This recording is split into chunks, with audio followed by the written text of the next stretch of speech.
Арангаа аймаг 3.6 буюу Дундгов аймагаас, Говь Алтай аймагаас даруй 3 дахин бага. Тийм ээ? Ийм хор тавдртай хүнийхэн тоон ийм бага. Ийм учраас бид нар энийг шинжилгээ ухааны үндэслэхүү байна гэж байгаа.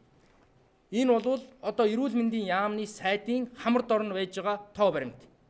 Энийг харахгүйгээр шийдвэр гаргана гэдэг бол тэнэглэл. Ёстой жалга довны үзэл. Энэ юу? Энэ элгэний хор тавдрын нас баралт. Хэдэн хүн 2015 онд нас барсан бэ гэсэн тоо. 10,000 хүнд дунд гаргацсан тоо байна. Сүхбаатар аймаг 10.3. Арангаа аймаг аймагуудынхаа дунджаас бага, аймагуд дунд 13 дугаар байранд байна. Сүхбаатар аймагаас даруй 2 дахин бага. Нас баралт нь. Нас баралт өвчлөл гэдэг бол бодит тоонууд байдаг. Вирусын тархалт гэдгийг одоо бид нар ямар байгааг улсын дунджийг мэдэж байгаа. Тодорхой аймагуудыг мэдж байгаа. Арангаа аймагт энд улсын дунджаас их болоод байх юм байхгүй. Вирусын тархалт их байх юм бол нас баралт өндөр байдаг.